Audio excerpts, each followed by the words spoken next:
Invité du Grand Direct ce soir, le président de l'Institut international d'études stratégiques basé à Londres, François Hevesbourg. Bonsoir. Bonsoir.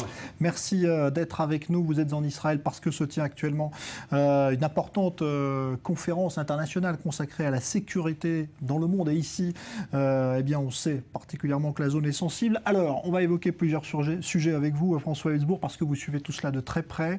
L'actualité aujourd'hui, évidemment, au Moyen-Orient, c'est l'action militaire qu'a menée l'Égypte en Libye.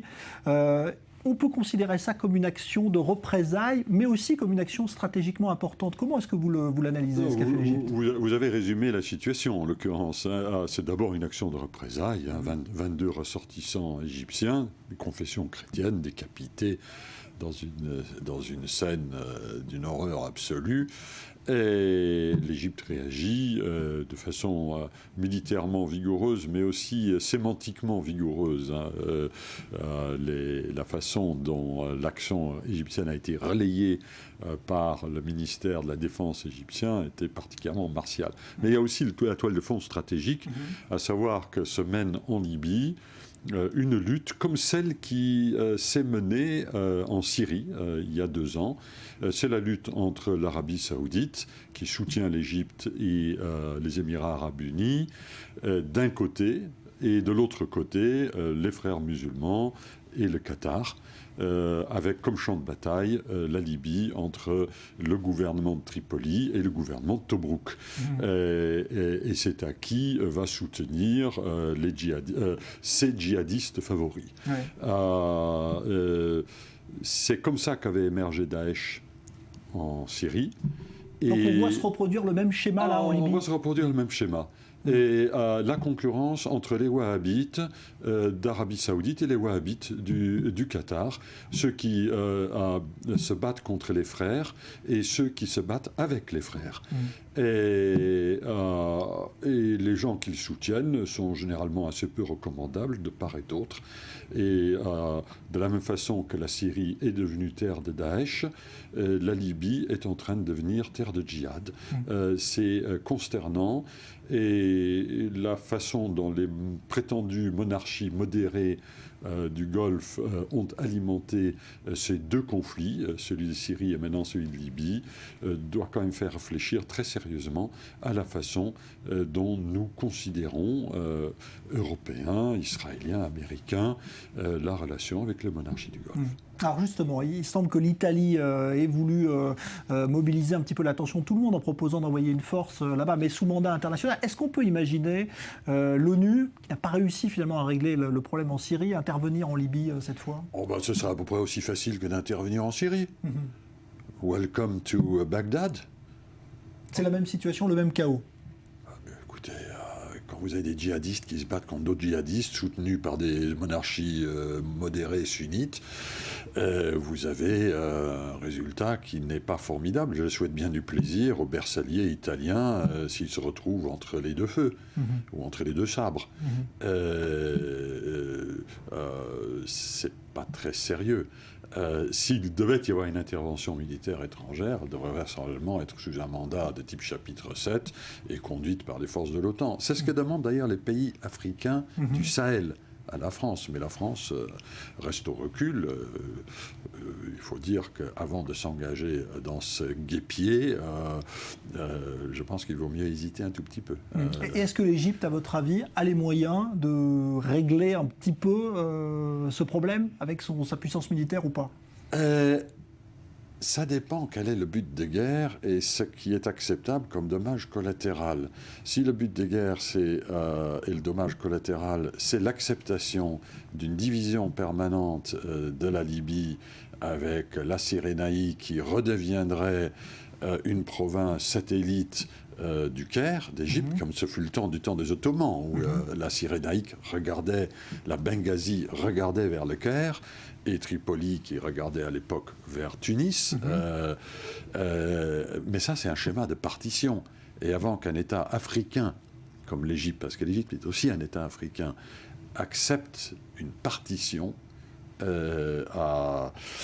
c'est très très lourd à assumer. Et si la partition n'est pas acceptable, je ne pense pas que l'Égypte ait la capacité de rester présente pour les mêmes raisons d'ailleurs qui font que ni les Italiens ni les Français ne sont particulièrement pressés d'y aller.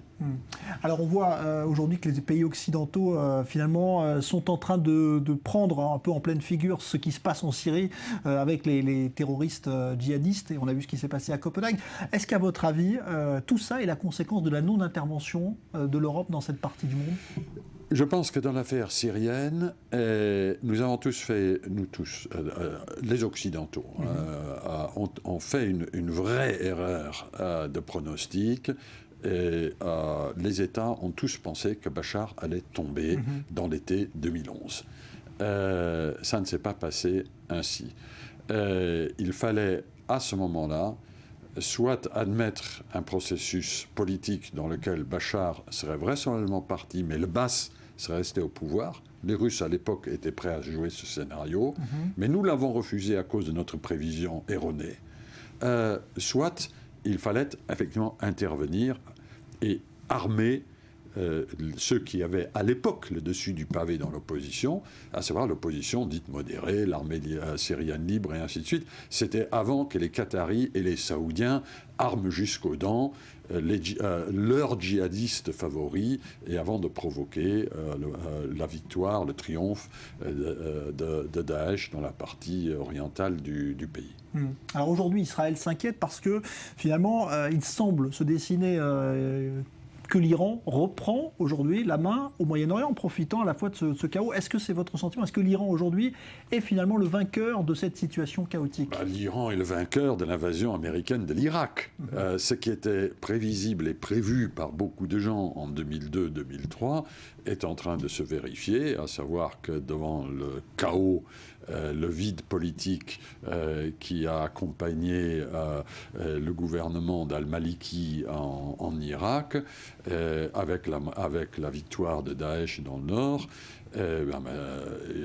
sans le concours actif de l'Iran, il n'y a pas de victoire possible contre Daesh. C'est une des raisons pour lesquelles les Américains et la coalition occidentale tapent sur Daesh, mais j'allais dire d'une façon suffisamment peu décisive pour rendre la défaite de Daesh relativement lente. C'est une situation un peu paradoxale, parce que si Daesh devait s'effondrer d'un seul coup, à ce moment-là, le vide serait rempli par les milices chiites, qui sont aujourd'hui la seule force de combat un peu sérieuse en dehors des Kurdes en Irak aujourd'hui. Il faut du temps pour permettre à l'armée de Bagdad de commencer à se muscler, de commencer à devenir sérieuse sous le nouveau gouvernement irakien. Donc la chute de Mossoul n'est pas précipitée par les Américains de peur de faire le lit de l'Iran. Nous sommes bien dans l'Orient compliqué. Oui, il y a des calculs. Et encore, je simplifie à l'excès. Il y a des calculs comme ça qui sont effectivement peut-être pas évidents à l'œil nu. Contre-intuitif. Alors, Israël aujourd'hui, ça fait depuis plusieurs années qu'Israël tire la sonnette d'alarme concernant l'Iran nucléaire. Est-ce que vous avez l'impression que l'accord qui se dessine sera un vrai accord, ou est-ce qu'il y a un accord de dupes ? Alors, d'abord, je fais partie de cette minorité de gens qui considèrent qu'il y a plus de 50% de chances qu'il y ait un accord. Et je crois que les conditions sont à peu près réunies maintenant à Téhéran. Khamenei a commencé à donner quelques gages à Rouhani sur le thème, et même si je n'aime pas le résultat que tu vas ramener, je ne l'empêcherai pas de se faire. Est-ce que cet accord sera un bon accord ? Et il sera en tout état de cause supérieur à l'alternative qui est le fait que l'Iran poursuive tranquillement son programme nucléaire et dispose de la bombe dans 1 an et demi ou 2. Mais les Français et les Américains, je crois, veillent quand même au grain. Je pense que cet accord sera un accord de suffisamment bonne qualité pour qu'un gouvernement israélien, quel qu'il soit, une fois retombée la poussière des élections en Israël. Il ne faut pas oublier qu'il y a des élections en Israël.